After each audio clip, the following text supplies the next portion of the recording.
Okay, thank you.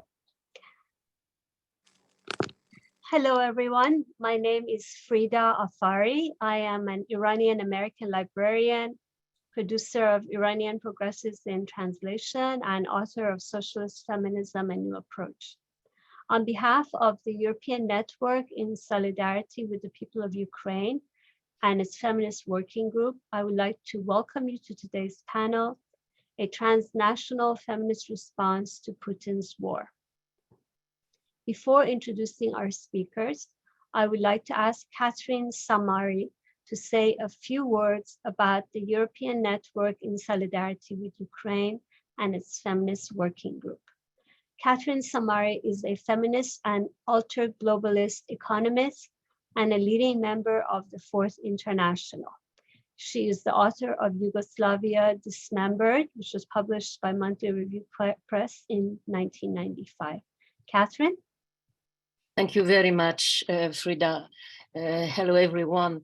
I don't want to take time. I just want to encourage all those who would like to join our network and within it, the Transnational Feminist Working Group, to read in the chat the links to the NSU, that is to the network website, which is in several languages and where you will find, first of all, the platform of the network in solidarity with the armed and unarmed resistance of the Ukrainian people, which was established in April, but also the different thematic resources, analytic interpretation of the wars and links, its campaigns, including the main feminist activities of our working group. So what are they besides organizing debates like today's panel? We support the Ukrainian Feminist Manifesto, the right to resist, and you will find on our website the link to reproduce that manifesto in its various languages, and you can add your signatures. You will also find the fundraising campaign that we have initiated in order to support the humanitarian fundraising, the humanitarian activities of grassroots feminist organizations, which we support in our network. So please write to us, join us, and many thanks again to every speaker on this panel for participating, and many thanks to Frieda to introducing them. Many thanks. Thank you, Catherine. Now I would like to introduce our speakers. First, Oxana Dutchak from Ukraine and now residing in Germany. She is a sociologist and researcher in the fields of labor issues and gender inequality, and also an editor at Commons or Spільне, which is a Ukrainian journal. Vica Kravtsova from the Russian Federation and now residing in Germany is a feminist activist and researcher based in Berlin. They work on the topics of feminism and decolonization in the former USSR. Dorota Spyrka from the Razem Party in Poland is one of the coordinators of the support for the law decriminalizing abortion in Poland, feminist, refugee rights activist, and mother. And unfortunately, Dora Katakis from Hungary, who was to be our fourth speaker, could not join us, and we hope to have her on another panel in the near future. So now I'd like to turn the floor over to Oksana. Thank you, Frieda. Thank you for the network for organizing this event and inviting me. I think this is important to continue these talks and to try to upscale it, which I think, in general is important, but I will turn back to it a bit later in my talk. So I will follow the line of answering the 3 questions which were posed to other speakers. The first question is about the situation with women's reproductive and LGBTIQ rights, and more generally basic human rights in my society, in Ukraine, of course, and how it was affected by the war. So in recent years, there was some progress with, I would say even significant progress with some aspects of mostly women's rights, but mostly in liberal terms. So most of the progress was done on the liberal field, but with some exceptions, which I will mention later. So there was, for example, canceling of the list of forbidden professions, so professions where women were not allowed to work. There is and goes on and started some years ago the growing and continuing discussions about representations of women, of LGBTIQ people, but of course representations mostly in liberal terms. So the situation in general was far from ideal. There were a lot of problems, especially in relation to socioeconomic structures of inequality, and in case of LGBTIQ also of liberal like dimension of restrictive regulations like partnership or anything like that was not legalized in Ukraine, of course, and so on. But socioeconomic structure of inequality was the most probably prominent in the manifestation of, for example, gender inequality. And it was caused by many factors, including, for example, austerity, neoliberal austerity by a Ukrainian government, which usually disproportionately damaged the situation of women. So there was a persistent gender inequality. The situation was far from ideal.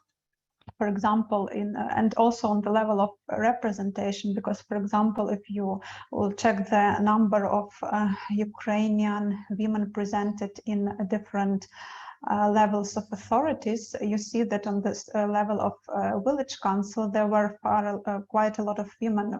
As far as I remember, even more than half of them were in this village councils. But the higher the structure of political authority is, the lower is the representation of women. So, and it's also relates like to vertical and horizontal stratification of labor markets. So women were concentrated far more in some usually low paid related to care sectors of economy, and they were far less represented. So there were obstacles in their careers and ability to occupy or structural chances to occupy higher positions in economy. There were also attacks, physical attacks on LGBTIQ and to a lesser extent on feminist activists. Like with LGBTIQ, almost every event was at least under the threat of attack, not always related in direct physical not always resulting in direct physical confrontation, but there were constant attempts on the side of radical ultra-right groups to confront the event, to stop it, to make it impossible to happen, and also, of course, physical attacks with wounded people. And there was a huge offense on labor rights, if we are speaking about more general field of human rights. And it's accelerating now. It's nothing new. It has been happening, as far as I remember. Ukrainian leftists were protesting against this attempt since 2007 or something like that. So it's nothing new. They have been trying to do it persistently. And now with a war happening, with Russian intervention, they of course used the situation to introduce this policy like without any hoping there will be no prominent resistance on the side of society. So it's basically like a very typical shock approach. So when the society is in the situation of severe crisis, they just push these policies as usual. So there were a lot of There were also some achievements which I want to emphasize separately, which are a little bit more outside this liberal field of achievements. First is, of course, the most prominent thing is the ratification of Istanbul Convention, for which Ukrainian feminists have been struggling against for years. It was ratified under particular circumstances, basically without like devaluating of all the struggles which have been happening for years. The ratification happened already after Russian invasion, and of course there was definitely some pressure from EU to ratify this convention as a condition to get the for Ukraine the membership status, candidate status for EU. There is also another positive tendency, is a quite fastly changing attitude to LGBTIQ people. Just to give you one figure, in 2016, 60% of Ukrainians, according to polls, had negative attitude to LGBTIQ people in Ukraine.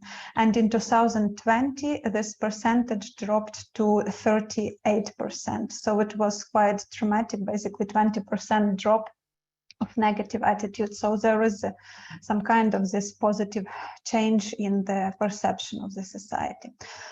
So there is no illusion, like Ukrainian society was quite patriarchal, it was unequal, there were discrimination, both direct and structural discrimination, structural obstacles. They have always been there. Of course, the level of these things were far less than in Russia. And I hope that the Russian speaker will, I don't want to speak about it, she probably will mention it. And of course, very far from Iranian level of patriarchy and conservatism and restrictions. Turning to the issue after invasion, I don't want to repeat all those main key points, which I think are sharply outlined in the description of the event, so including death, displacement, destruction, gender-based violence, and so on.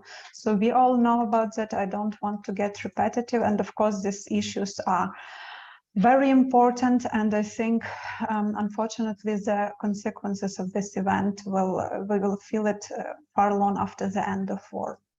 But there are several things which I want to bring additional focus on. First, those obstacles which are related to LGBTIQ people, QI people, one of which is the question of how trans people can leave the country, and there were problems with that. There were also separate cases of direct discrimination when, for example, trans women were not allowed to cross the border, though she already had female documents, but because of some stereotypes and negative attitudes from the border guards, she was not allowed to cross. And so these are separate cases, but of course they happened, and of course the question about the situation of trans men and being unable to live, and men in general, but I will go to this shortly. In terms of people, LGBTIQ people in the army, there was a very big problem of course, because there is no legal partnership for them in Ukraine. So the question of how the partner can prove their rights in the case of injury, in the case of death or disappearance of a person on the battlefield, it all brought this snowball of problems emerged with the war, and caused by the fact that the partnership is not legally allowed in Ukraine officially. And the question of people living under occupation, LGBTIQ people, it was a big issue also for LGBTIQ organizations who tried to help people to escape, because they were trapped close to the front line under Russian occupation with the Russian legislation already, which is far more conservative in this respect than Ukrainian, and all the threats of occupation and being under occupation involved.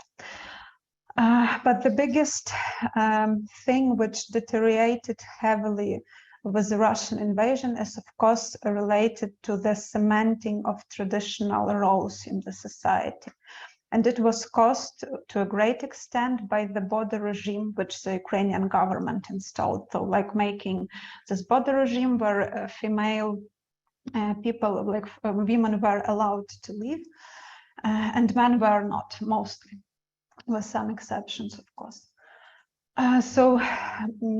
This, of course, leads to many multiple like problems in terms of human rights and so on, but also to like very basically on the level of structure of the society, to cementing of these roles of the men who have to stand behind and protect or whatever, and women who have to live and save children and find themselves in refuge, basically as single mothers.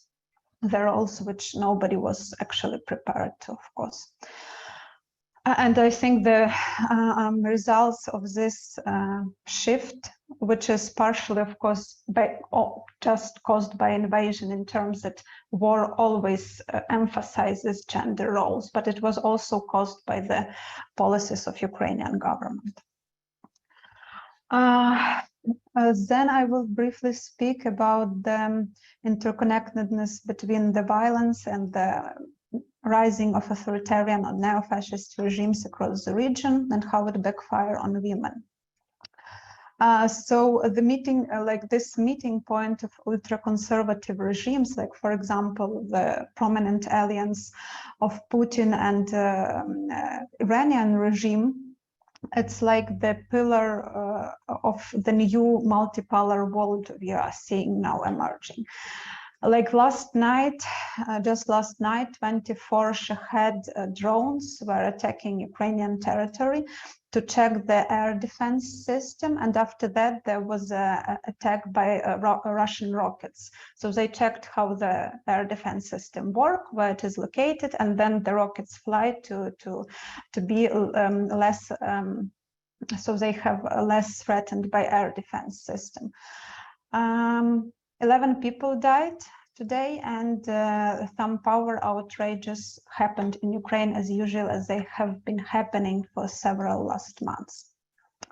So what I want to say that without Russian regime losing, there will be no change in the region. It will lead to further so more fascist tendencies inside Russia, and to cementing like the openly authoritarian and ultra-conservative pole of this multipolar world, which we see now emerging. And in which many of us saw the solution to Western, including like probably myself, in the solution to the Western domination in unipolar world. But we see how the shape of this new world are not that bright as we could imagine. And if the Russia will win, so it will lead to far more authoritarian tendency inside the country, to far more ultra-conservative tendencies inside the country. It will lead to the reinforcing this ultra-conservative alliances between different authoritarian and ultra-conservative regimes in the region, and most also beyond, like for example the Iranian regime, which will mean basically, obviously, that both of them will get stronger. And of course, it will mean drastic outcomes for Ukrainian society.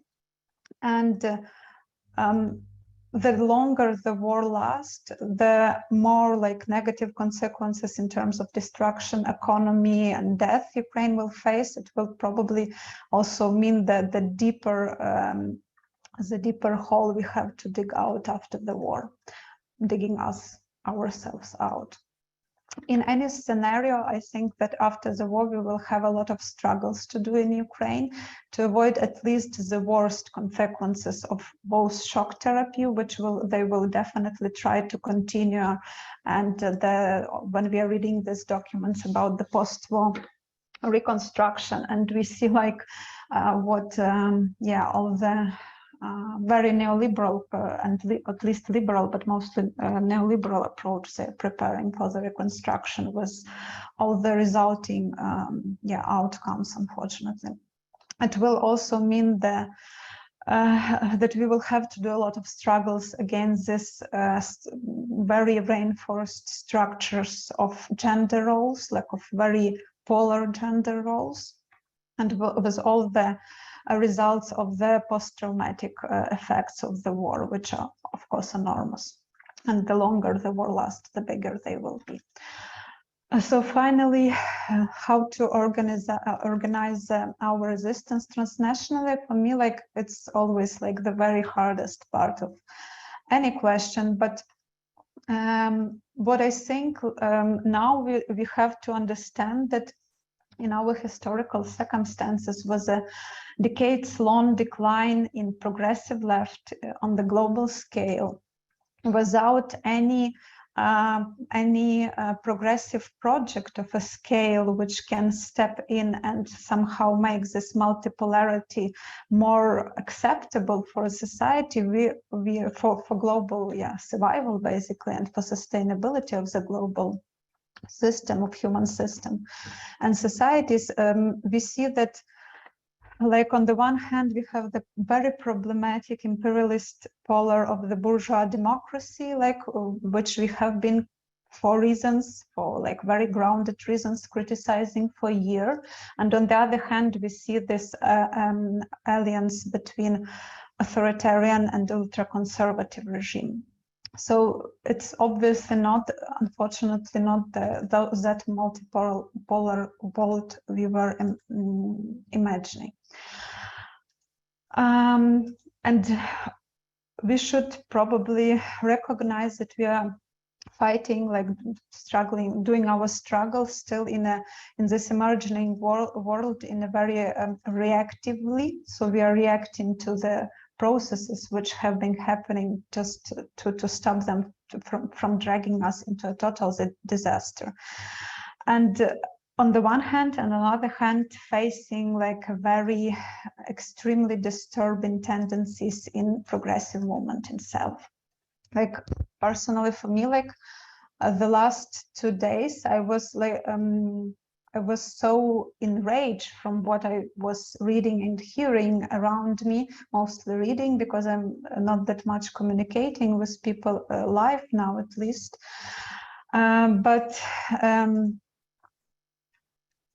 For me personally, like, this feeling of rage is probably one of the most energizing feeling I still have now. Because of the war, I don't have that much other feelings left, but this one at least give me some stimulus to still continue these discussions with people whom probably you cannot convince. So a lot of energy is spent to convince many people on the left in what we personally, me and people around me and people with whom I relate myself, we see it as obvious, but we still have to convince people. We have to defend our position from direct attacks in the atmosphere where some people just, some express direct aggression, some just abstain from any involvement in this discussion, but basically taking the side which is not yours.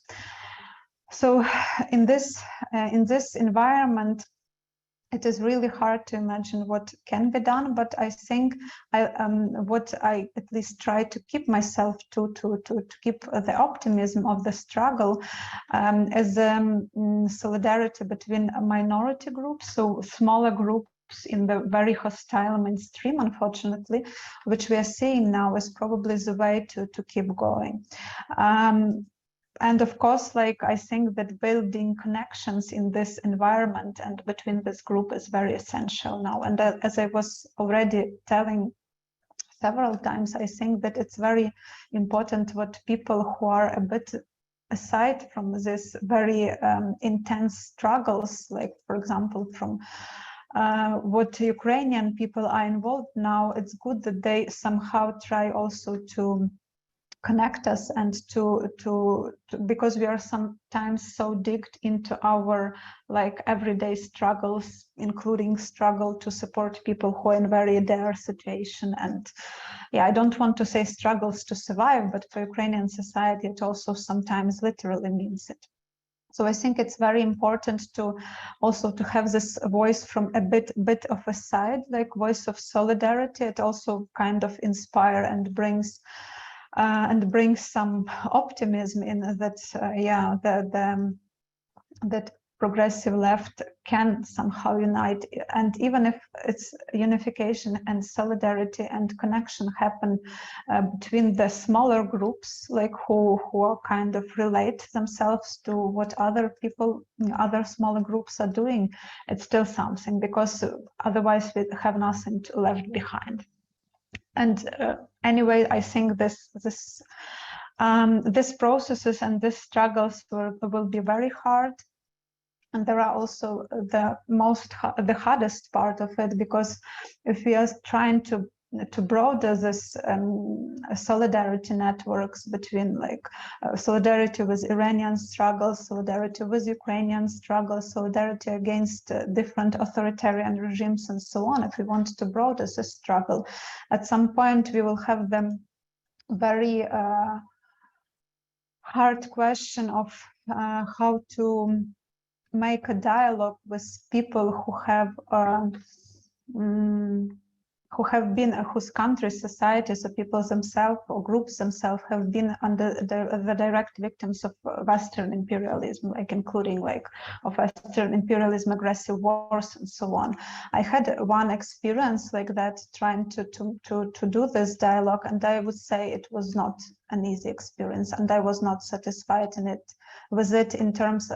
I was kind of expecting it will be hard, but it was a bit harder than I was expecting, and I cannot say it was a successful dialogue.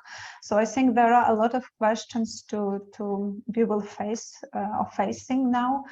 And in this case, like building networks and finding people on whom you can rely on is very essential. And every day to continue everyday struggle, and not even speaking about like facing a bigger struggle, in which we are already and which will probably escalate in the following decades.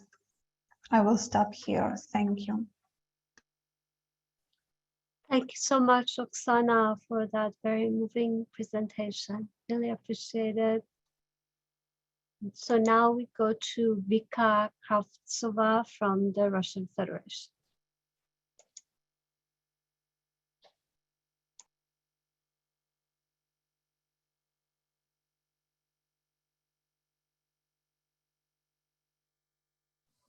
Hi, do you hear me well?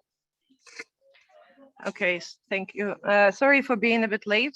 I suddenly ended up in Yerevan and I was struggling with understanding the time zone difference. Yeah, thank you so much, Oksana, for your speech. And in general, my position as a person from Russia, in any panel where I speak about the Russian invasion into Ukraine, is to mostly support what my Ukrainian colleagues are saying, because I believe these are the positions which should be heard first. And also to continue this disclaimer, everything which I would say about the internal situation in Russia is definitely not to compare with what people in Ukraine are going through, because despite repression and hardships, which are of course also there, it is not possible to compare it with the possibility to lose your own life or your relatives or your friends, which people in Ukraine are facing every day. Also, I would mention that I'm a white Russian person, and this is also a context from which I speak. So I'm not representative of actually most of Russia, which is a territory colonized over time, and including a lot of indigenous peoples with their own cultures and languages, who are right now also being the biggest victims of the Russian invasion, because many of them live in the regions with the poorest economies. So they have to choose going into army, or they're being dragged into army. And people there face much more hardships than people in the center of Russia. I will speak about their struggles, but also I'm also not the person who has a full right to do it, because I'm a white Russian who has been socialized in Smolensk and then in St. Petersburg, in the cities which are Russian speaking. So I would say I represent this part of Russia which can hear what is Russian culture and not have any kind of problems with this. I would briefly mention the internal situation in the country. So since the invasion has started, there were several new laws introduced, and some of these laws were concretely triggering the protests which started to happen in Russia in the aftermath of invasion. So the main laws which have been introduced as the law about fakes, about Russian army, and the law about discreditation of the Russian army were for speaking about saying something negative about Russian army or calling the war which Russia leads in Ukraine a war, you can get a prison term. And this has contributed to putting down the protests, which have been not big, but they have been existing in the first weeks, and slowly both the protests and individual actions which people have been doing have ceased to exist, because people just started to see a possibility of getting into jail from 3 to 10 years. And first people already got these terms in prison. Another important law which has been introduced since the invasion of Russia into Ukraine is the expansion of law about LGBTQ propaganda in Russia already since 2014, I think. Also 13. Anyway, it's also closely linked to the Russian annexation of Crimea and the start of the war in the east of Ukraine. There was a law which was prohibiting propaganda of LGBTIQ related issues among minors. So everything which was involving this topic had to be marked as 18 plus. And right now, since December this year, it was expanded to adults. So basically all mentionings of queer people, trans people, gays and lesbians is considered propaganda. And most of activist initiatives with whom I have been closely working had to censor themselves even more. They cannot operate openly, announce their events. Also literature which has been published or sold in Russia with these topics now cannot do it it cannot be sold anymore. So this is a big kind of threat and challenge to the civil society, which people are trying to deal with now, and activists have stayed. Not everyone has left Russia, as it might seem. So I think solutions will be found, but this is a very big deterioration in terms of legal situation in the country. Also, the migration of the activist community has been very significant. So people who have been directly challenged by the new laws or have been having searches and interrogations due to their political activism have mostly left the country to South Caucasus or Central Asia and continue to do activism, but this activism is in many ways centered on helping other people to leave Russia and is very vaguely touching on broader reconstruction of political consciousness and activism in Russia. So I hope this will follow, but right now I would say the context is more passive than active, and those activists who stayed in Russia, they try to at least gather their communities and find new forces to then start acting from this. Also, the migration to Russia was not only touching on activists, many of whom have been reflexive of the position of Russia in the region, of its imperialism, but also, especially in this autumn, it has included a lot of people who love the country because of threat of mobilization. And these are people who have not been aware of the imperialist history of Russian Empire and the Soviet Union, and they come to For example, Kazakhstan and Kyrgyzstan and Armenia and Georgia. These are the countries with the most of this migrated population, and then continue to behave there in an acceptable way in many ways, not trying to adapt to the local ways of living and seeing these countries basically as some kind of poorer, I don't know, borderland of their own country, which is very problematic. And many activists in Russia, including me, try to do something with this. So work with these communities of people and bring some political education into them. But it is, of course, very slow in comparison to the damage which they have been already creating and continue to create.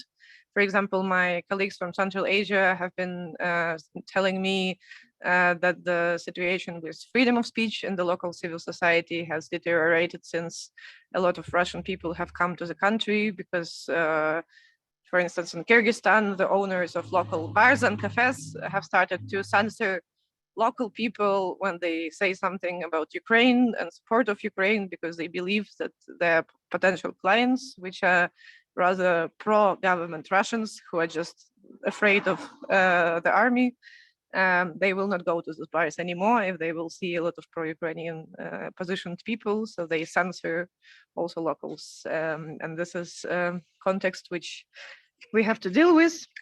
And I would definitely support Oksana in saying that without changing the regime in Russia, it is impossible to imagine also global development into a more just, more leftist civil societies in different places, because in the region, Russian regime is closely linked with the regime of Lukashenko in Belarus, with Central Asian regimes and Kazakhstan and Kyrgyzstan and Uzbekistan and Tajikistan.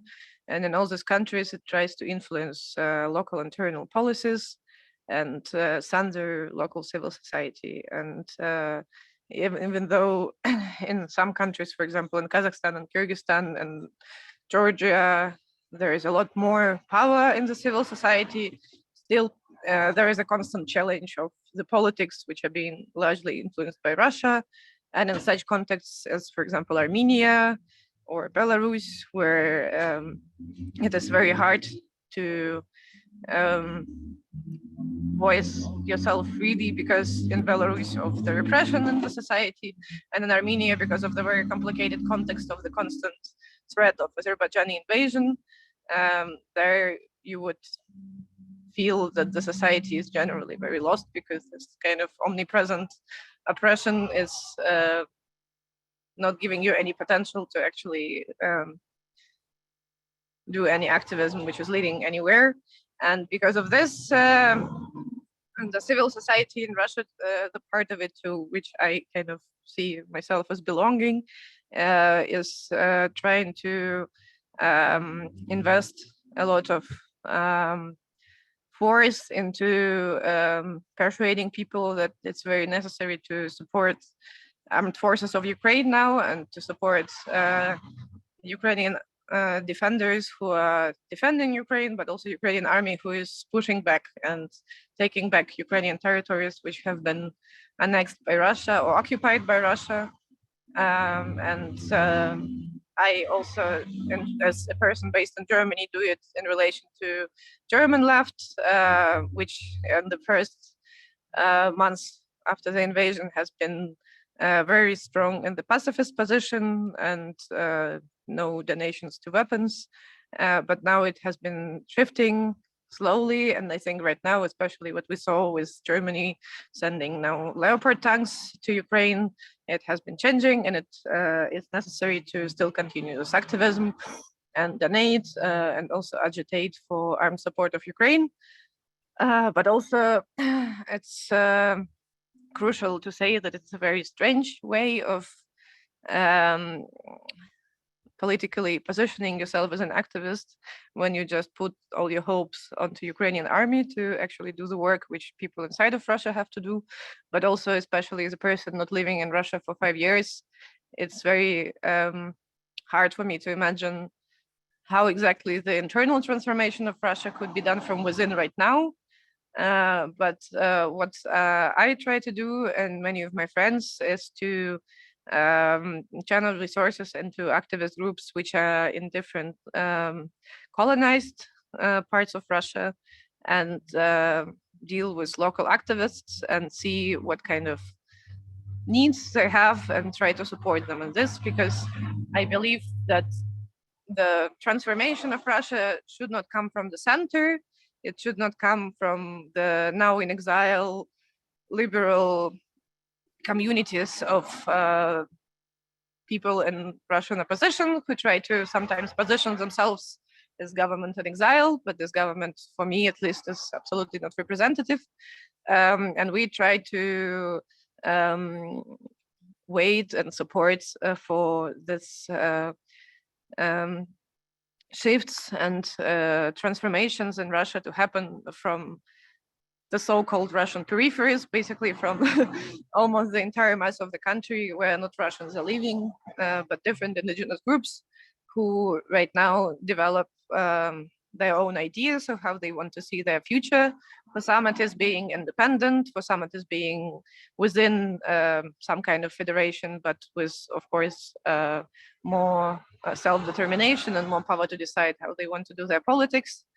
And at least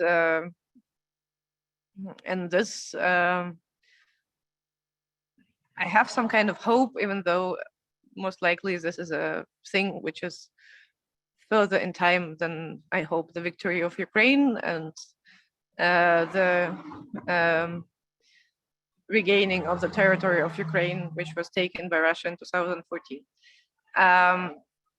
And maybe the last note, I'm very thankful for this meeting, that you organized it. And for me, as a person based in Germany, it was also very important to understand that there was a group formed at some point, which was called Right to Resist Ukraine, which is local leftists who are trying to also still push forward the agenda of Ukraine, because due to multiple reasons, including the obvious reason, which is Russian imperialism being a thing and Russian propaganda being very prolific in the West, there was a lot of sympathy towards Russia in Germany, at least, and a lot of misunderstanding of what actually other parts of the Soviet Union are. And people have been, not people, most of the activists have not been seeing Ukraine's subjectivity as a single actor, and have been mostly focusing on some kind of Cold War style global game of Russia versus NATO,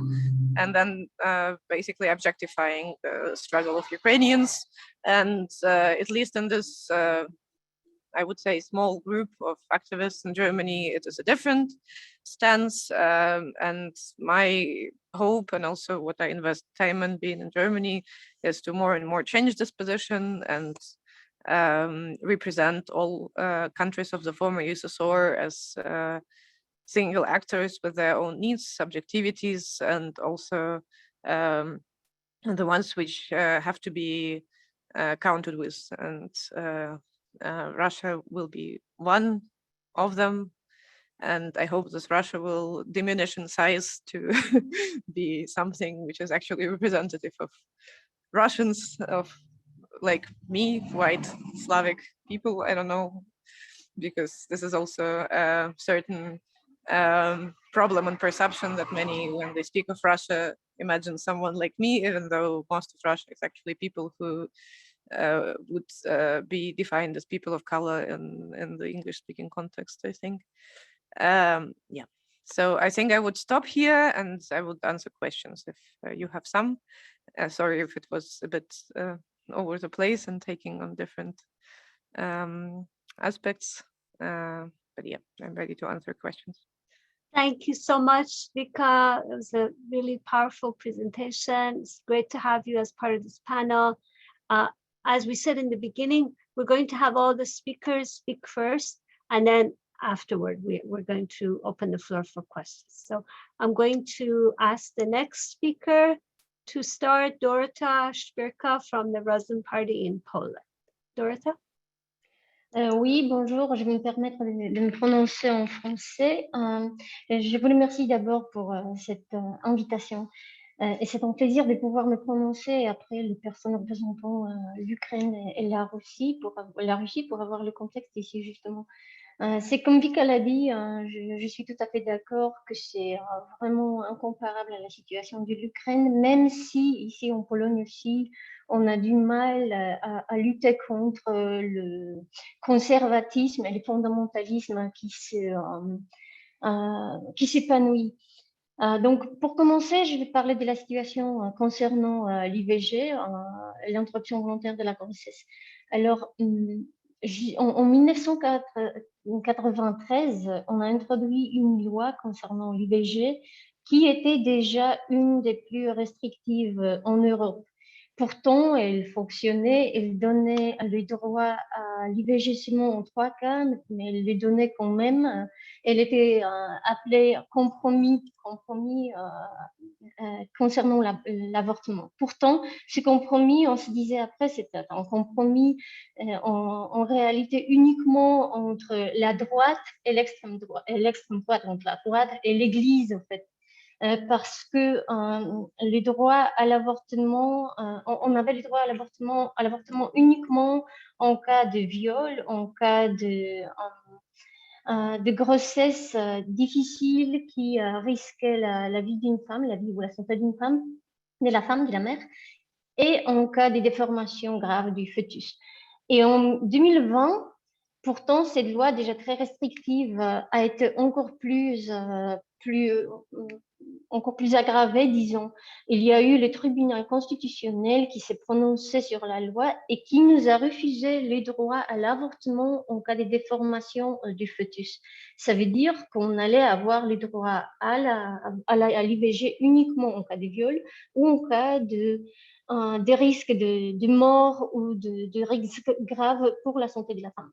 Et c'était en 2020, fin 2020, alors on était au beau milieu de la pandémie du coronavirus. Et pourtant, malgré les contextes difficiles, malgré les confinements, les femmes sont sorties dans les rues. On a eu des manifestations qu'on n'a pas vues depuis longtemps. Elle était très, très nombreuse et elle était organisée non seulement à Varsovie, la capitale, mais même dans des petits villages où jamais personne n'a organisé une seule manifestation. Ceci était un pouvoir immense et on croyait à l'époque, il y a des ans seulement, on croyait qu'on allait réussir à introduire une loi libéralisant les droits à l'avortement. Pourtant, ceci n'est pas arrivé. Les manifestations ont eu de moins en moins de vigueur, de moins en moins de force, et aussi les leaders des manifestations se sont radicalisés de manière et ainsi elles ont fait un peu de mal, disons, aussi au mouvement. À titre d'exemple, mais je vais y revenir après, une des leaders, Martha Lempart, la leader, disons même, et elle s'est prononcée récemment d'une manière très, très défavorable par rapport à un jeune russe présent lors d'une manifestation pro-Ukraine, pro-paix à Varsovie. Elle a demandé où ils étaient, tous les Russes. Il s'est montré là, il a manifesté son drapeau soutenant la paix. Et il a été refoulé par Martha Lempart de la manifestation. Ce qui a été très commenté ici en Pologne, justement, parce que cette image de l'icône du mouvement pro-avortement qui se comporte de la manière qui elle-même est discriminatrice, c'est quelque chose qui ne répond pas aux standards qu'on souhaitait maintenir. Et justement, en revenant à l'IVG, la loi a été maintenue, la loi telle qu'elle, et aujourd'hui, elle n'est pas évidente parce que longtemps, elle n'a pas été publiée. Le gouvernement, voyant ce qui s'était passé, voyant toutes les manifestations dans les rues, a eu un peu de peur et craignait publier la loi. Pourtant, les médecins aujourd'hui ont peur de réaliser les avortements, les IVG, normalement, les femmes en Pologne, celles qui peuvent se le permettre, doivent faire l'IVG à l'étranger. Celles qui ne peuvent pas le faire, elles vont demander de l'aide à Help Women ou autres organisations, des organismes ici qu'on a en Pologne également. Et voilà, ceci est une loi très discriminatrice qui continue à être en vigueur ici en Pologne. C'est une chose, sinon concernant les communautés LGBTQI, on voit également un processus de discrimination très très fort. Tout ceci nous semble interconnecté parce qu'en Pologne, depuis 2013, on a un organisme qui s'appelle Ordo Iuris, et je vais inscrire le nom dans les chats. Ceci est un organisme polonais, pourtant en connexion étroite avec la Russie. Il est financé de la Russie, ce qui est assez évident, ce qui a été prouvé. L'organisation, en 2015, a rejoint l'agenda Europe et parmi ses revendications, il y a celle concernant l'interdiction de la contraception, de l'avortement justement, mais également du divorce, de l'éducation sexuelle et des contacts homosexuels. D'une certaine forme, également, l'organisation souhaiterait donner un certain pouvoir du mari sur la femme en introduisant une loi qui considérerait la première violence domestique comme jamais occurue. Disons, on n'aurait jamais le droit de dénoncer les maris brutaux si c'est juste une seule fois qu'il s'est permis de frapper sa femme. Et cette organisation, elle est très présente dans notre vie politique également. Elle a ses représentants et des personnes proches du gouvernement. Elle a des personnes proches de l'organisation sont des membres du tribunal constitutionnel qui s'est prononcé sur l'avortement, comme j'ai dit. Et voilà. Pourtant, malgré tout, on réussit à faire des pas qui nous permettent d'éduquer la société, de parler un tout petit peu plus sur les droits à l'avortement et pourquoi il est tellement important. Moi, au sein du parti Razem, j'ai travaillé l'année dernière surtout. Pendant presque 6 mois, on a collecté les signatures de soutien à une loi décriminalisant l'avortement. Pendant les 6 mois de la collecte de signatures, on a eu l'occasion de parler aux femmes dans les rues, aux hommes dans les rues. On s'est fait attaquer plusieurs fois verbalement, heureusement, mais c'est un sujet très controversé. Pourtant, après cette période, on a vu, et après plusieurs autres, naturellement, actions d'éducation, on a vu le soutien à l'avortement progresser. Et on a vu qu'aujourd'hui, 66% des Polonaises et Polonais sont pour l'IVG jusqu'au 12e semaine de la grossesse sans donner la raison, ce qui est une révolution, disons, parce qu'avant, la loi de 1993, elle donnait les droits uniquement, comme je disais, aux 3 cas, et l'avortement comme ça, sans donner la raison, ça n'entrait pas dans nos têtes, c'était inimaginable. L'activité qu'on voit des radicaux comme Ordo Iuris, des fondamentalistes comme Ordo Iuris et autres, elle s'est fait voir également en ce qui concerne les migrants. Et on a pas mal de migrants naturellement aujourd'hui en Pologne, vu également le contexte de la guerre, mais non seulement. La première crise migratoire qu'on a eue en Pologne, elle a commencé encore avant la guerre de Poutine contre l'Ukraine, avant son attaque à l'Ukraine. C'est qu'en août ou en juillet déjà de 2022, on a eu des migrants, on a vu des un nombre important de migrants venir via la Biélorussie vers la Pologne. C'était des migrants venant de l'Afghanistan après ce qui s'est passé là, mais aussi d'autres pays. Et on a rapidement noté que c'était un moyen de déstabiliser la situation dans la région par Alexandre Loukachenko. Cette tentative d'inciter les gens à venir vers la Biélorussie et à traverser la frontière pour déstabiliser la situation ici. Le gouvernement polonais s'est attaqué à la situation d'une manière radicale en violant les droits de l'homme parce que non seulement il a stoppé, disons, l'obtention des droits des demandes d'asile, pardon, mais les personnes qui ont déjà traversé la frontière, elles n'ont pas eu la possibilité de déposer leur demande d'asile.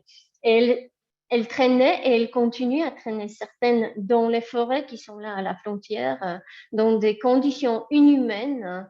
La Pologne est en train de violer les droits internationaux protégeant les demandeurs d'asile. Il y a moins de gens, mais ils continuent à venir via la Biélorussie pour s'installer en Europe et ils ne sont pas reçus ici en Pologne. La Pologne pratique, les services polonais à la frontière, ils pratiquent des pushbacks. Ils renvoient ces gens d'une manière illégale vers la Biélorussie, sachant comment ils vont être traités là. Et ceci continue à se passer là. Cette crise inhumaine qu'on a vue là, ces comportements inhumains, il est d'autant plus visible qu'on a vu ensuite, après la guerre en Ukraine, on a vu les Ukrainiens venir et on a été heureux de voir les Polonais les accueillir à bras ouverts. C'est formidable, on a tous été très émus et très heureux de voir nos compatriotes réagir ainsi.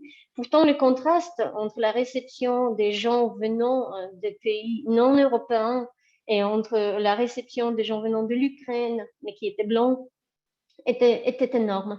Aussi, il ne faut pas oublier que l'Ukraine était habitée avant la guerre non seulement par les Ukrainiens, par les gens blancs, mais aussi par des gens de diverses couleurs de peau. Par exemple, des étudiants qui sont venus d'autres pays étudier en Ukraine et qui fuyaient la guerre également. Eux, ils ont eu beaucoup de mal à trouver un hébergement au début de la guerre, alors que les réfugiés blancs, ils étaient reçus à bras ouverts, comme je disais. Et c'était aussi un contraste inimaginable et difficile à comprendre, difficile à accepter. Concernant aussi les droits,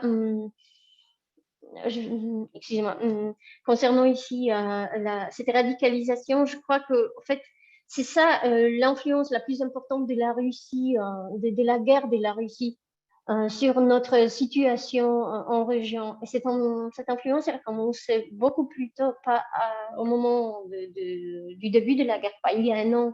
Cette guerre contre l'Ukraine et contre l'Ouest en général, cette guerre de Poutine, elle ne dure pas, selon nous, depuis le mois de février de l'année dernière, elle dure depuis beaucoup plus de temps. Et elle nous influe depuis longtemps aussi. C'est pour cela justement que Loukachenko, qui naturellement est juste une marionnette dans le monde de Poutine, c'est pour cela qu'il souhaite déstabiliser la région en provoquant cette crise migratoire à la frontière avec la Pologne.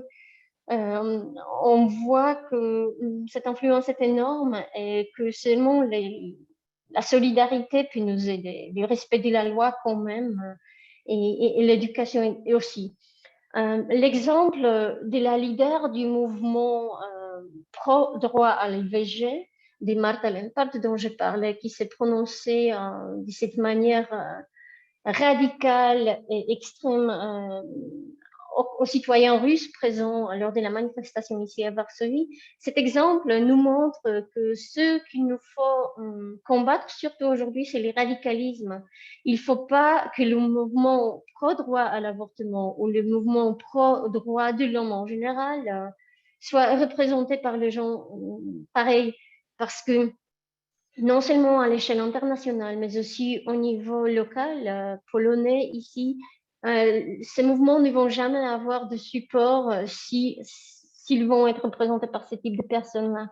Ces radicalismes, ils jouent jamais. C'est seulement en expliquant aux gens qu'on va réussir à les convaincre. Et on voit justement avec la hausse de soutien à la droite à l'IVG que ça marche ainsi justement. Aussi, malgré les actions discriminatoires du gouvernement incitées et provoquées par Ordo Iuris, par l'organisme dont j'ai parlé avant, et qui était dirigé contre les communautés LGBTQI, elles ne marchent pas comme les membres de l'organisation souhaiteraient. Parce que malgré les attaques frontales, les soutiens aux membres de ces communautés continuent à être assez élevés et augmentés même. Nous, les Polonais, on n'a rien contre en réalité. Et j'aimerais que ces mouvements soient représentés par les personnes qui savent concilier plutôt que radicaliser. Concernant les solutions pour la région en général, les solutions pour nous tous et toutes, je crois que, comme je disais, c'est surtout d'éviter les radicalismes, mais aussi miser sur la solidarité à travers des réunions comme celle d'aujourd'hui, à travers les actions comme celles que vous proposez, et d'éduquer la société. Éduquer, comme le disait Vica également, non seulement au niveau central, parce que ça ne marche jamais aussi bien, mais d'une manière décentralisée. C'est ainsi qu'on arrive qu'on arrive justement là où on devrait arriver et on parle aux personnes à travers les voix qu'ils connaissent, à travers les voix auxquelles ils font confiance.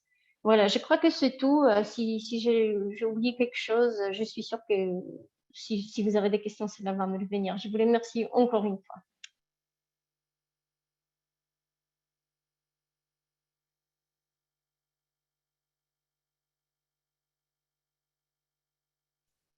Thank you so much, Dorota. Really appreciate that really highly informative talk. And it's wonderful to have a voice from Poland on this panel. So before I go to questions from the audience, I would just like to make a few remarks to respond to the presentations that have been given so far. And then we'll have questions and comments from the audience. So I think that what's clear from this panel is that Ukraine's struggle against Russian imperialism is of the utmost importance at this moment in history. That so long as Putin succeeds in Russia and Russian imperialism succeeds, we are not going to really have any forward movement around the world, any fundamental forward movement around the world of progressives and those who are independent socialists. But at the same time, I think we're all quite puzzled, as Oxana said and others have also said, we're all really puzzled as to why there's so much confusion about the character of Russia's invasion, and within the left itself, that either there's outright support for Putin from some on the left, or there's a way of sort of justifying Russia's invasion of Ukraine by only focusing on NATO and not really talking about the history of Russian imperialism and what is done to Ukraine for many years. So I think we just have to admit that partly it's the logic of capital, that the logic of capital is really powerful and it attracts many within the left itself. So because we have a multipolar world, we don't just have one pole of capital. Some within the left get attracted to other poles of capital in order to oppose the Western pole of capital. Partly it's that, and partly it's that within the left, there's so much hatred for Western imperialism that there's an inability to see the other imperialisms, or there's a desire to justify the other imperialisms. And I think it's really a very dangerous reality, and we're all still trying to grapple with it as those who are members of the left, who are independent socialists, progressives, and do not want to associate with any poles of capital, whether West or East, North or South. So, but I think what's really maybe not being emphasized as much in our discussions is that even within those who are opposed to Russian imperialism or Chinese imperialism, and certainly Western imperialism, we still are having this problem of a real lack of an affirmative vision, of an affirmative humanist alternative to capitalism. And whatever manifestation of it there is, whether it's private capitalism or what I would call state capitalism. And that lack, that void, that vacuum is really killing us. And it's opening the door for disinformation and misinformation and a lot of confusion among the masses of people around the world. And this is where I think the uprising in Iran can really help us, in the sense that what we're seeing in Iran is a popular uprising. It has its own contradictions. It's not free of contradictions, but for the most part, people have come together around the idea that they're opposed to the femicide.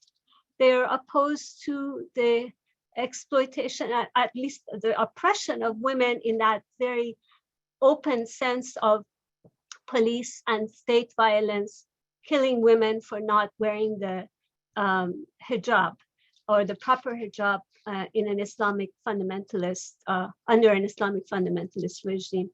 And that's a real accomplishment for Iranians. After 43 years of domination by the Islamic Republic, 43 years of exploitation and oppression and many ways the destruction of the country ecologically, politically, socially, people have the awareness that women's rights are really fundamental. And within the women's struggle in Iran, I think some of the really forward-looking dimensions are, first of all, in addition to opposing femicide and mostly defending reproductive rights and abortion rights, they're also posing questions about education, the type of education that doesn't promote disinformation, doesn't promote uncritical support for any views, but rather promotes critical thinking. And there, within women's rights activists, there's also a strong opposition, not only to the death penalty, but in general to the prison system. And in that way, Iranian feminists and Iranian women's rights activists can really identify with what the abolitionist feminists, Black feminists in the United States are saying in their opposition to not only the death penalty, but against the prison industrial complex.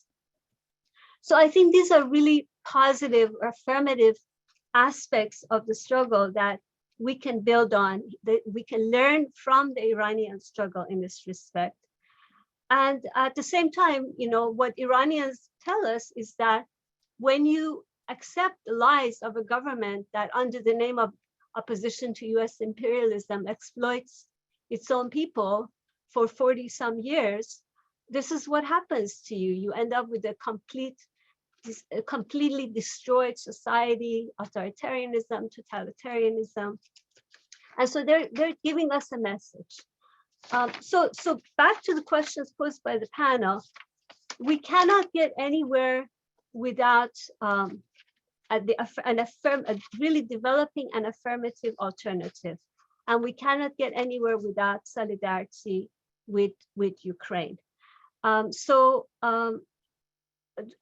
Just to conclude, I would like to say that in my own work, I've been compelled to write a book about socialist feminism and having a new approach to it, because I really do think that women's rights activists, feminist activists around the world are in a really unique position to pose the question of socialism in a new way, in a way that's life-affirming, defending reproductive rights, posing anew the question of what life and living means, posing new questions about critical thinking in education, opposing a dehumanization of people of color, especially Black people around the world, opposing ecocide, and posing the question of gender fluidity instead of the gender binary that's so dominant within various societies around the world. And opposing the question of alienation, because let's face it, capitalism isn't just about private property. Capitalism is about alienation of the body and the mind, and that alienation is just killing us. It's killing our environment, and it's killing our bodies and our minds. So in order to have real solidarity with Ukraine, I think this panel posed some great questions about what we need to know about Ukraine, what we need to know about the struggles inside Russia and the struggles of the minorities, what we need to know about the countries in the region, such as Poland, and the struggles that are there, women's struggles for reproductive rights, for LGBTQ rights.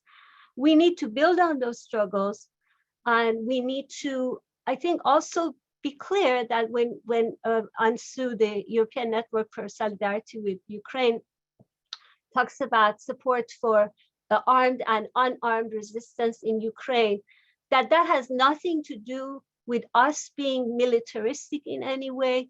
Rather, it's a question of being very realistic and concrete about what is demanded at this moment to stop Russian imperialism that is not only killing the people of Ukraine, but through its connections over the years, including in Syria and Iran, has been damaging liberation struggles around the world.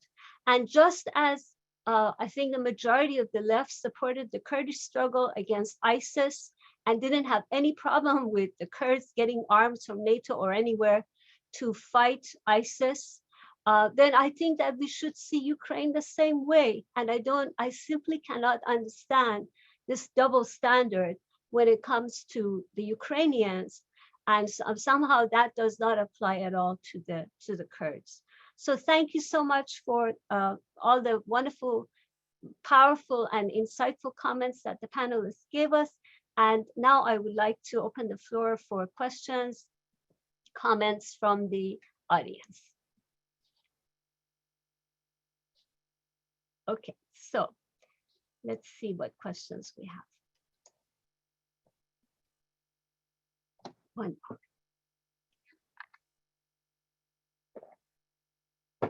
We have a question from Bea Whitaker.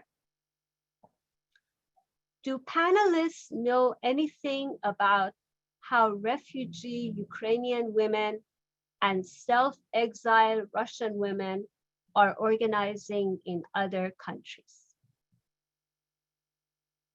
Who would like to start by answering that question? I can start here if you don't mind. Actually, first of all, you should understand that many Ukrainian refugees don't have resources to spend time also on organizing something.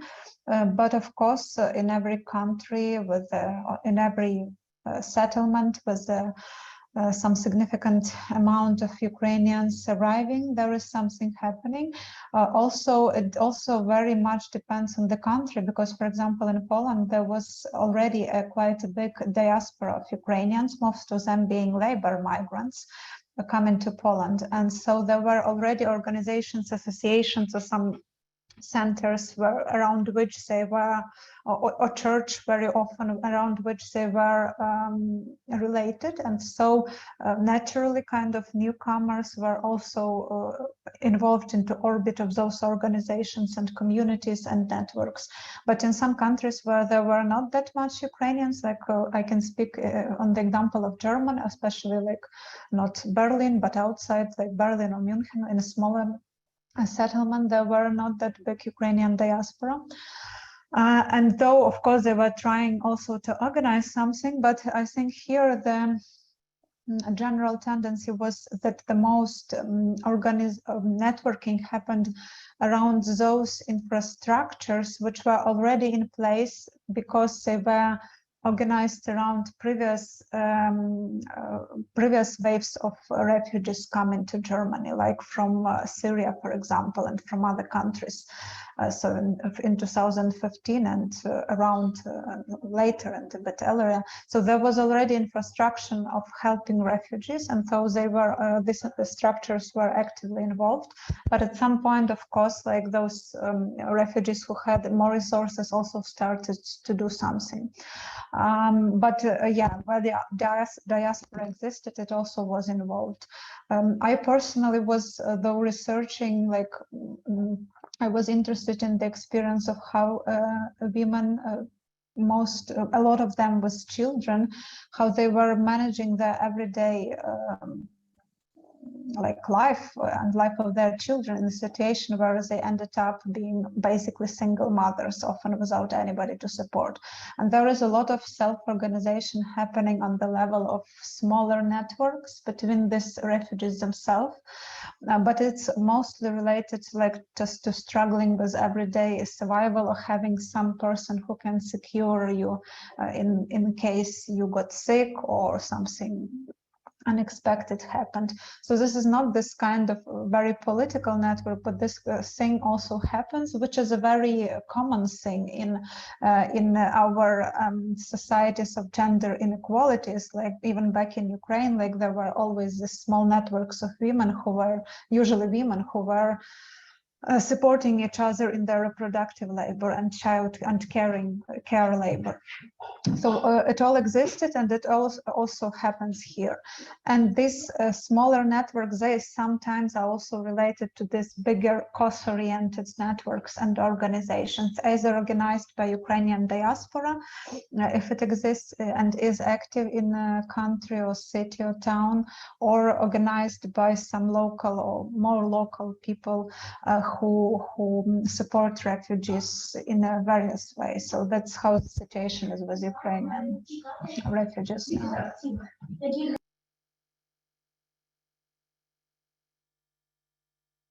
Sorry, Thank I'm you, also Oksana. trying to manage my kids around, but No problem. To this.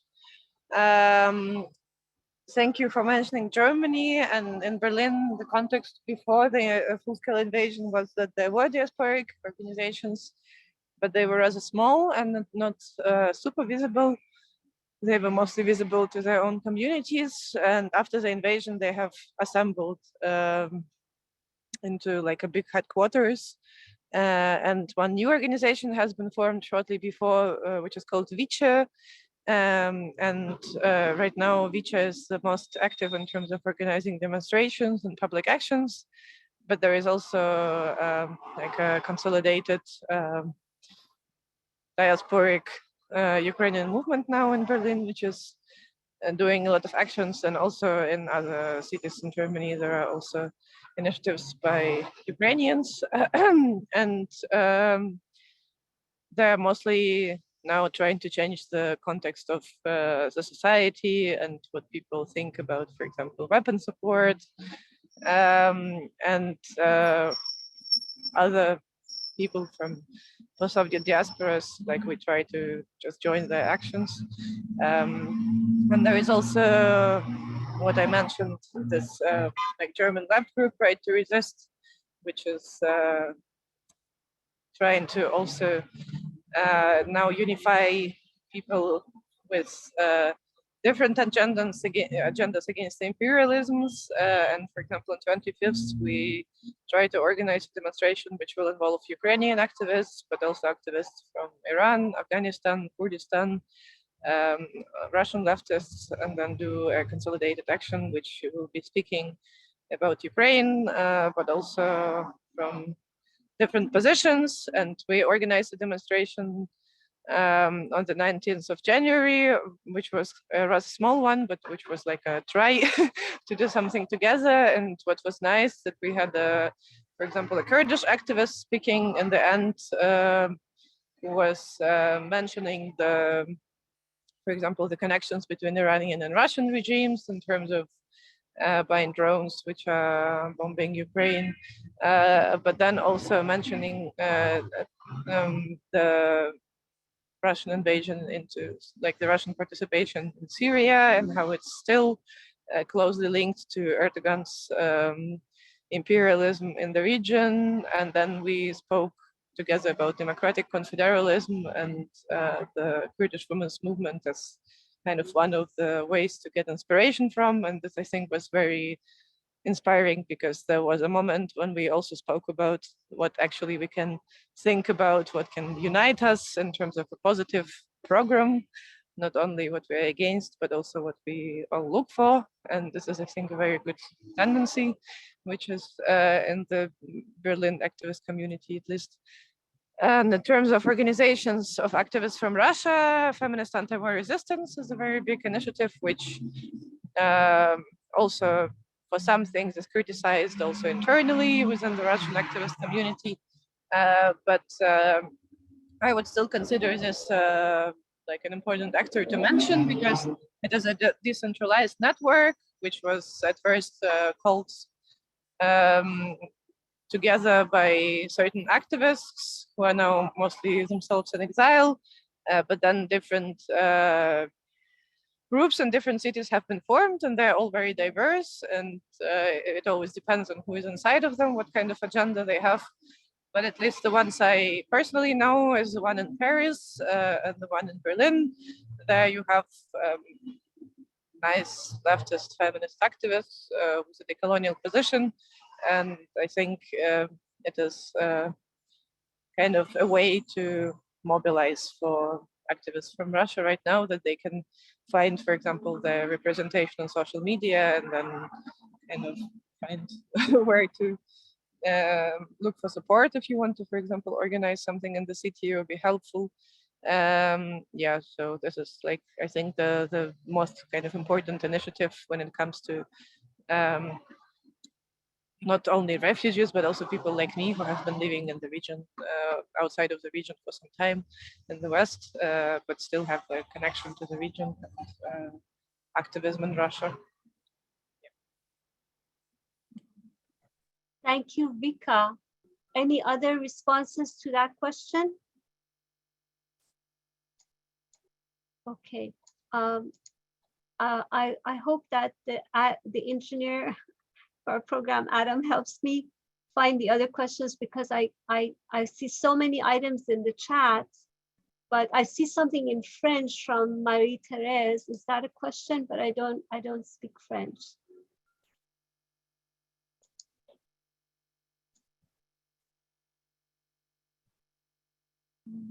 No more questions in the chat. And what about the one in French from Marie-Thérèse? Is that a question? No, it's not a question. Okay. Any comments? We still have a few minutes. Si vous permettez, il y a une chose importante que j'ai oublié justement de dire quand j'ai essayé de parler rapidement. C'est une chose concernant les femmes réfugiées ukrainiennes qui viennent en Pologne et malheureusement violées lors de la guerre et qui essaient de trouver ici un moyen de faire leur IVG, ce qui n'est pas facile en Pologne, comme je disais. Et justement, dans cette lutte pour leurs droits, les viols lors de la guerre étant des crimes de guerre, et en tant que tels, ils devraient être considérés comme est poursuivi par le procureur de la République, par les organismes du procureur. Justement, vu cette question, nos députés polonaises des deux partis de gauche se sont opposés à une non-réaction à cette loi discriminatoire qui les fait rester avec ce traumatisme sans aide. Elles se sont opposées, elles ont demandé justement au procureur de la République d'agir et de raccourcir les délais des réponses, parce que normalement, le procureur de la République a du temps pour répondre à cette demande de lettres donnant droit à l'avortement légal ici en Pologne. Et ce qui se passe, c'est que ces délais sont prolongés de manière à ne pas permettre de faire un avortement légal dans les 12 premières semaines. Et vu ces délais prolongés, on demande de raccourcir jusqu'à 7 jours. On espère que pour le moment, ceci n'a pas été obtenu, mais on espère justement avoir une réponse définitive et avoir ce soutien, au minimum ce soutien apporté aux familles ukrainiennes venant ici en Pologne. Merci.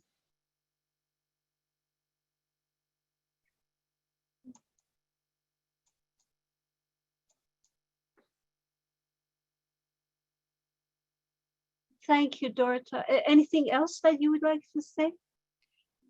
Yes. No. Thank you. That was a very, very important intervention. Of course, the whole question of the mass rapes of Ukrainian women and its ramifications, it is just unbelievable. And this should be something that feminists around the world should be talking about. I mean, this is, we were so excited about the Me Too movement.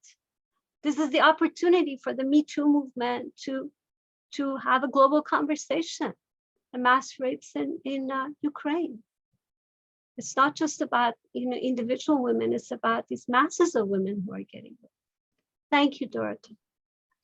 I don't see any hands raised, but if there's someone who wants to speak who I haven't seen, please say something. Frieda, there are hands actually raised. Please call on yourself because I can't see you.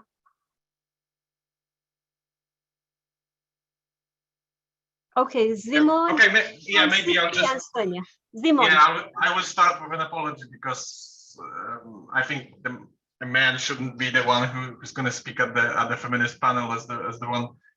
But just because I agree with most of what Dorota said about Poland, but I still think if you have the audience, which is mostly Western European or American, we can also say a few more words about all this intersectionality that is happening, and we can talk the connection between the LGBT rights, feminist work in Poland, the Ukrainian migrant rights, and the migrant rights in general.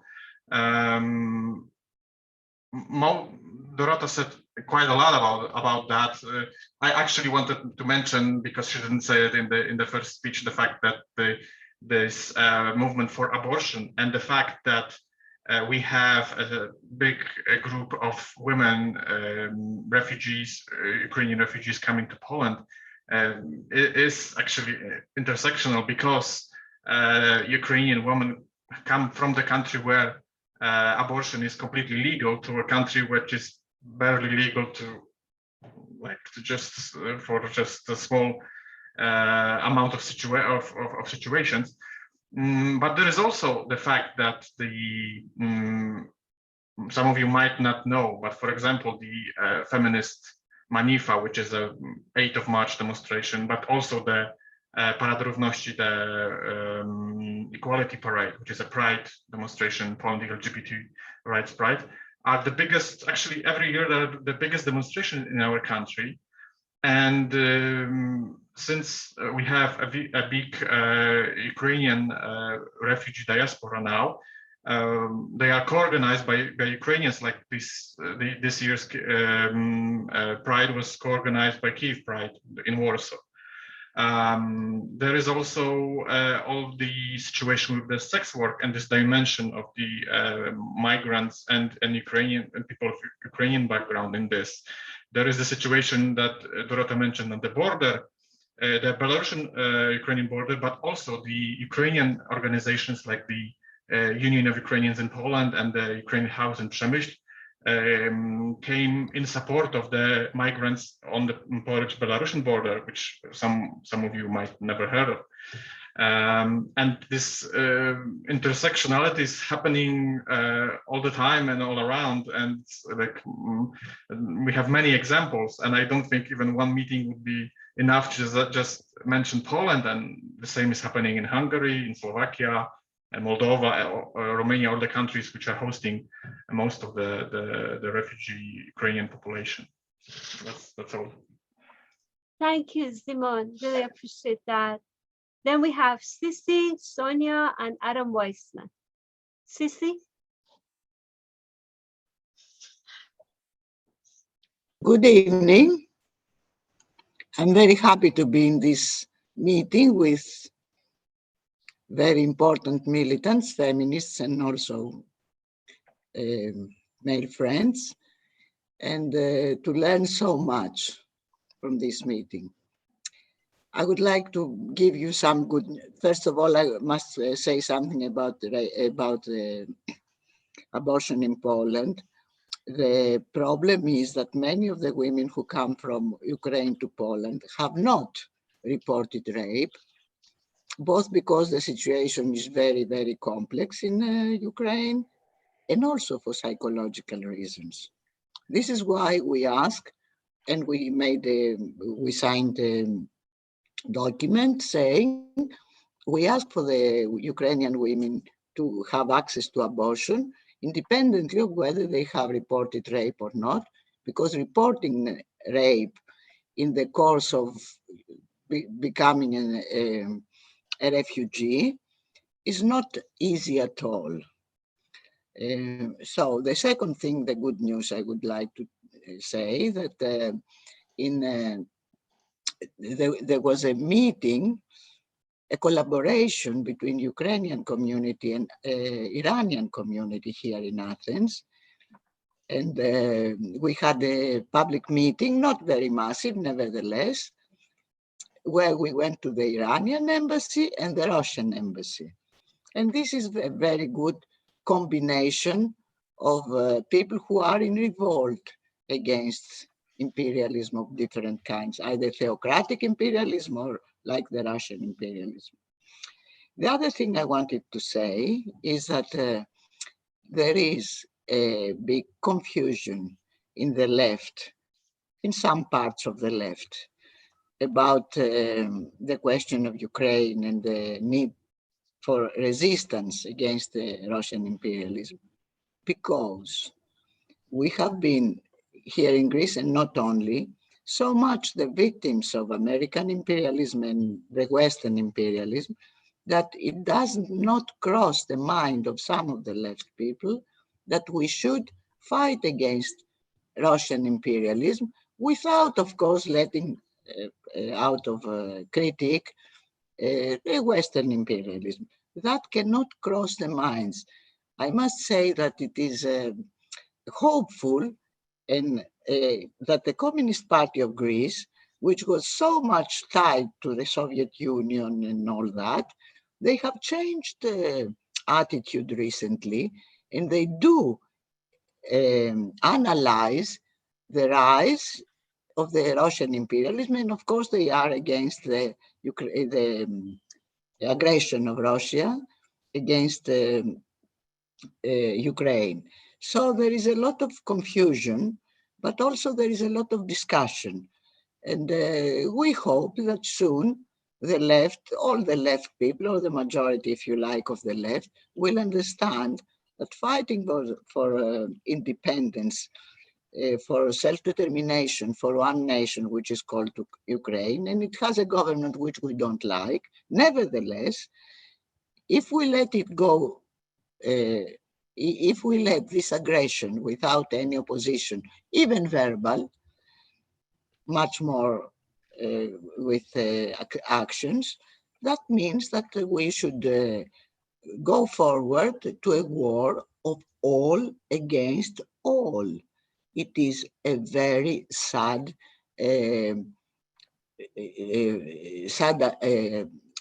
sort of thinking that if they can oppose Ukrainian fight for their self-determination of the country, if they don't oppose this, that means they will be selective as to the self-determination. Of course, we, as I am a left-wing and a radical left-wing, I must say, we are in favor of a world without armies, without borders, without countries and states and everything. But by the time we arrive to this world, we have to take positions. It's not a good thing to say we are against war, against everybody. No, we are against war, but in Palestine, we know how we are against war. We are against the war of Israel against the Palestinian people, for example.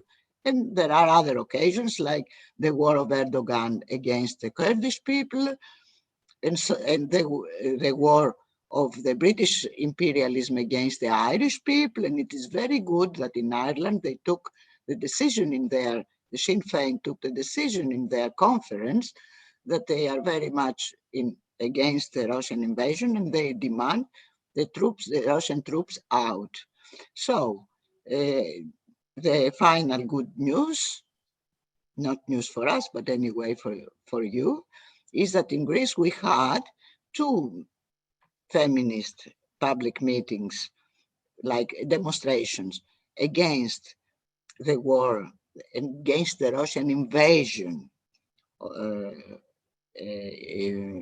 to Ukraine, with a demand of peace, but with understanding that the first thing for peace is Russian troops out. Thank you. Thank you so much, Sissy. It's great to hear the views from colleagues, comrades in Greece. Really appreciate that. So we have 14 minutes left, and we still have Sonia, Adam Weissman, Laya Ushiari, and I think that's it. So if you could just take, and Ricky, and if you could just take maybe 3 minutes so that we can fit everyone in, and then I have to thank the technical team and we'll end the meeting. So Sonia. Oui, je vais parler en français.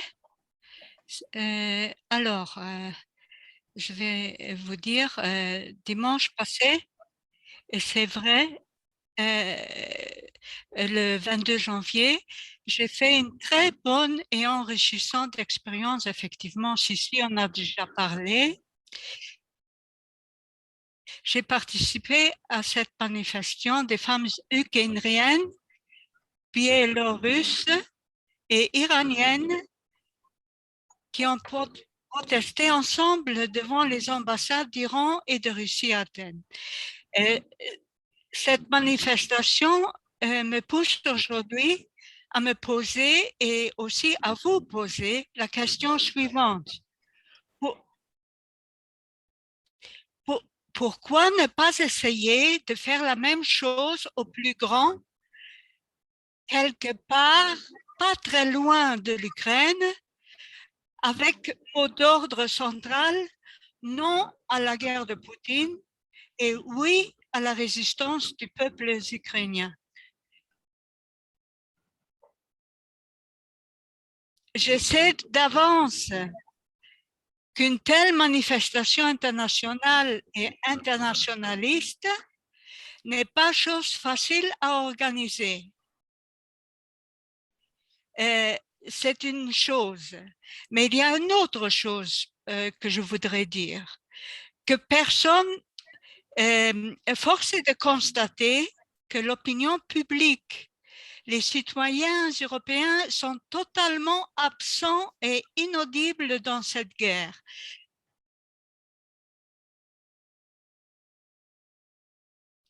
Bien qu'ils soient bouleversés par les terribles souffrances des Ukrainiens.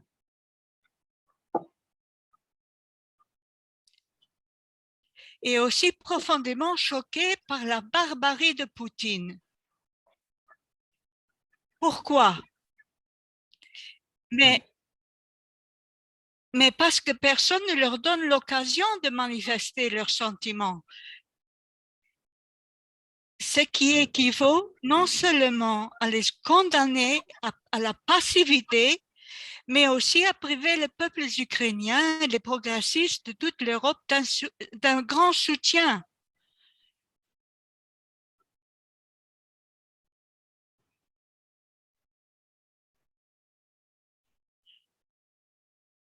Quand on n'a plus que jamais besoin d'un tel soutien, n'est-ce pas, aujourd'hui?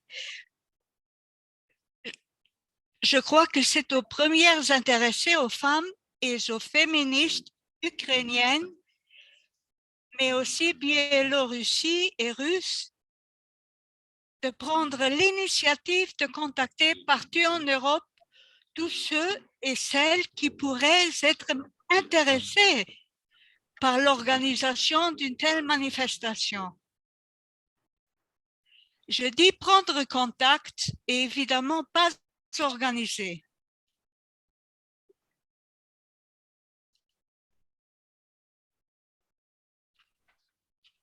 Car l'organisation d'une telle manifestation demandera la confluence et la collaboration active et même très active d'importantes forces associatives, syndicales et politiques de l'Ouest et surtout de l'Est européen.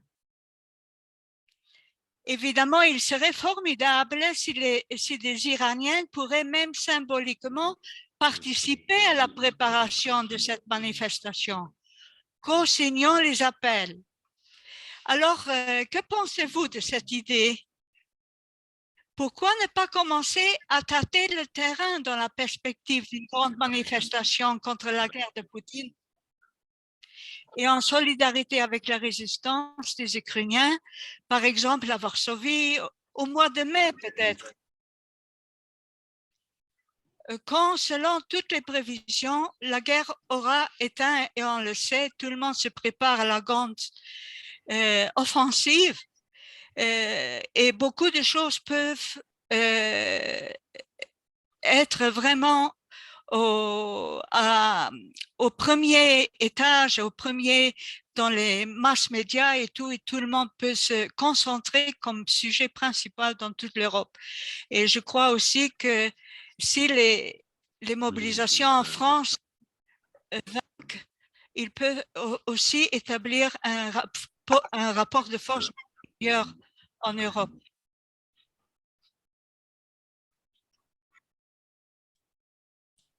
Merci. Thank you, Sonia. That was a great call for action. Yes, absolutely. I agree. And I hope that people respond. And I see there's a comment here in the chat. It's in French, but I can see it's about women in Afghanistan. And I just want to acknowledge that and say, yes, it's as if women in Afghanistan have been forgotten. And it's as if they've just been turned over to the Taliban. And we know the fact that we have a global feminist movement really demands that we keep talking about women in Afghanistan. So I hope that we can include that in our conversations and demonstrations as well. And the next person, okay, we have only 8 minutes left. Next person is Adam Weissman. Hi, yeah. Am I coming through okay on sound? Yes. Okay, great. Yeah, so I'm in the United States, and we here have a combination of problems with regards to solidarity with Ukraine. One is that our entire left has formed its concept of international solidarity around similar to what some of the other commenters have said, that our whole conception of international solidarity has been formulated around opposing US imperialism.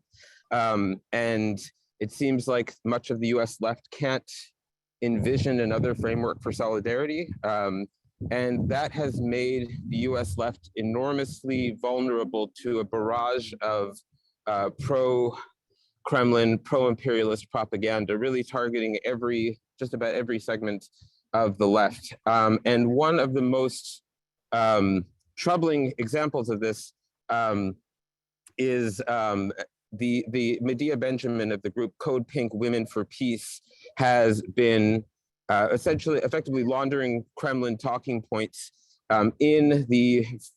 through a framing of a women's peace movement, with the idea that this war is primarily the fault of US and NATO imperialism, and pushing for a negotiated peace favorable to Russia as the solution. So my question is, my question is, what can those of us in the US do to counter this narrative by amplifying feminist voices in solidarity with Ukraine? And on a related point, I just want to stress that many of Medea Benjamin has just released a book and is currently on a speaking tour, and that many of these events are taking place on Zoom calls like this. So there's an opportunity for, thank you, for people worldwide to challenge this propaganda by speaking out and offering a different voice on some of these events. I actually posted a link to one that's taking place later this evening in the chat. So that's my question. Thank you, Adam. We have 5 minutes left, but I was going to suggest that since I have to leave in 5 minutes because of elderly care responsibilities, and there's still people who would like to speak, I will just log off at that point, and then hopefully maybe Sonia could carry on with the rest of the conversation. So I don't want to prevent people from speaking. So would anyone like to respond to Adam's question? And just to amend that just a bit, if there are any resources that we can be pointed to in terms of resources regarding the positions of feminists in solidarity with Ukraine, that's sort of as an amendment to my question. That's also something I'd be interested in. Well, Adam, when Catherine introduced herself in the beginning, she suggested going to the website of ANSU and also the Feminist Working Group, and they have the statement by Ukrainian women for the right to resist, and also there was a statement of Ukrainian women in solidarity with Iranian women and the Iranian uprising, and there are several other statements there from ANSU. So please take a look at that.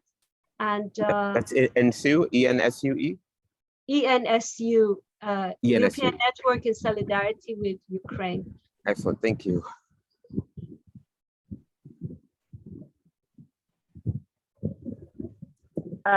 Maybe I can briefly comment. Please. Yeah. So, already mentioned was the Right to Resist manifesto by Ukrainian feminists, and also there were more articles with Ukrainian positions on weapons delivery and on the need to have a contextual position, which also involves military support now. We also, in Feminist Translocalities, which is a project which I represent, have translated into German some of these positions. And in Feminist Translocalities, we try to publish things which are also about the indigenous feminist struggle in Russia. So I don't know, I can also send a link later. But yeah, with regard to Ukrainian positions, because the platform is mostly based in Germany, we did German translations. And also there was this, maybe it's important to say, there was this problematic moment immediately after the invasion, when many of the big feminist names involving, for example, I think Nancy Fraser was there, and also Judith Butler, have been vocalizing like a classic pacifist position, which also was not in support of armed resistance in Ukraine. And also, for instance, a person from Feminist Anti-War Resistance from this like Russian network signed it. And this is something which me and like many of my colleagues from Russia also have been not in support of. And my perception is that since then, the discourse has shifted to what we talk about today, that there is a need to see things in a context, and in the context right now, feminists and leftists and anarchist activists fighting within the Ukrainian army, together with the Ukrainian army. So this is also like an outlet which needs to be supported, even though it's a state-related outlet and a military outlet. And I think most of the things which are feminist positions are related to this. So I wouldn't, maybe the time which has passed since the invasion was the time to speak about these things, not to, I don't know, pinpoint some like more specific things in relation to our common feminist and intersectional future, but maybe this will also follow, I think. Thank you. Thank you, Vica. And next we have Laya Hushiari, but because I have to leave very soon, I just wanted to say that I do want to thank the translators, our translators today, Nathan and Adam, and the ENSU communications group and technical support for making it possible to have this meeting, for doing the interpretations. Really, really appreciate all that you have done. So now we have Laya Hushiari. Hi, everyone. I have a question actually to Frieda. I'm an Iranian feminist activist and a Marxist feminist activist, actually. And we are in full solidarity with Ukrainians. We have demonstrations in support of Jina uprising, actually outside of Iran. And apart from the forces of the Islamic Republic, we are simultaneously fighting against the monarchists who want the return of Shah. And we don't allow these monarchies to come to our rallies with their flags. And we believe that they are a kind of radical nationalists. So, but how we can cooperate with Ukrainian nationalists? I know that many Ukrainian leftist forces are fighting against Russia under this flag, but how to deal with Ukrainian nationalists? This is a discussion in our Iranian demonstrations and marches, how to show our solidarity to Ukrainians, but at the same time not support the nationalist ideas. What do you think? Thank you very much. That's a great question, Laya. And please do write to me also at my email address, and I'll type it here. But I do want to answer. Let me type the email address, and then I will say something else about your question. ffr2nd@yahoo.com. So yes, I agree. And I think, you know, it's very important to know that, and for audience here to know that, unfortunately, the Iranian monarchists and the Mujahideen Khalq, which is a militarist cult, have, you know, bring in their flags and really try to take over some of these demonstrations in solidarity with the uprising in Iran, and it's very destructive. But as to what your question about solidarity with Ukrainians, we do have the Ukrainian progressives like Oxana Dutchak, Yulia Yurchenko, and their statement in solidarity with the Iranian uprising. I just did a dialogue with Oksana and Yulia for Zamaneh, which is an Iranian website and radio based in Holland. It's human rights, and we did a bilingual dialogue. It was English and Persian. And if you would like to write to me, I will send you the link for that. And also, I believe the link is also on the ENSU website. Is that correct? Is the link on the ENSU website? I believe it is, because I think that's it's on there somewhere. I can't remember exactly what page, but it's there somewhere. Thank you. But please write to me, Laya, and I'll send you the link as well.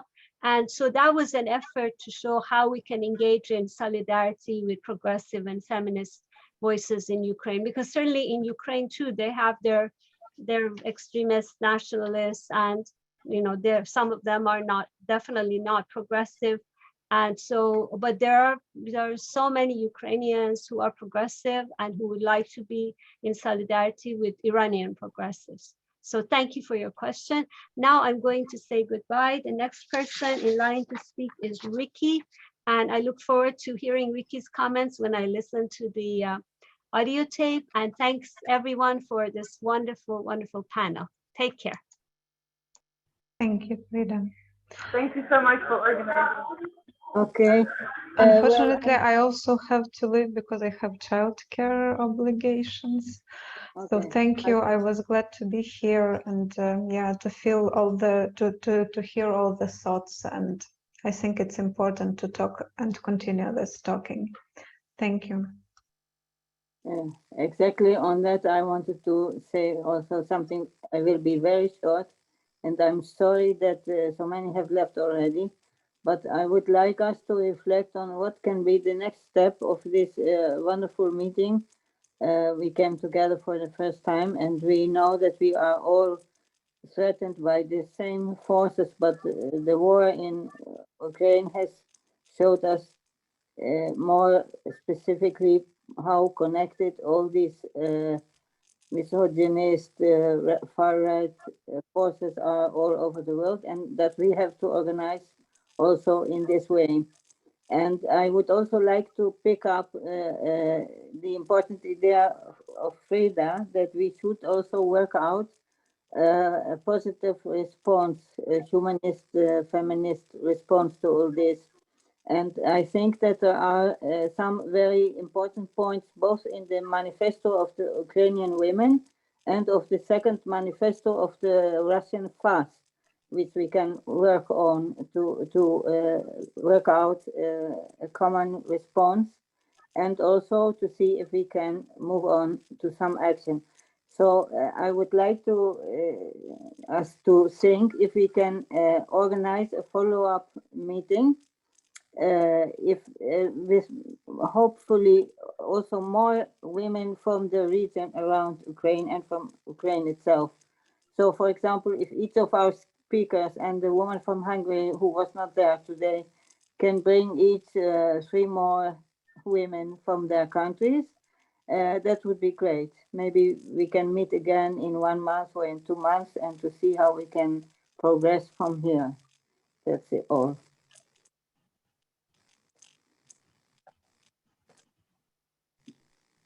Anybody wants to speak? So I would say that this meeting is closed, and we will have a follow-up to our ideas, our propositions, and we will see how we can unify more with other countries in the eastern country around Ukraine and in Ukraine. That's my. Thanks. Okay. Yeah, and because we had registration for this Zoom meeting, that means we have the email address of all of the participants. So we will contact you with information about when the next meeting might be, and with the link to the video of this event, because I know some people had to leave before the end. So that's it. Thank you, everybody. Bye. Thank you. Bye bye. Thank you very much. Bye.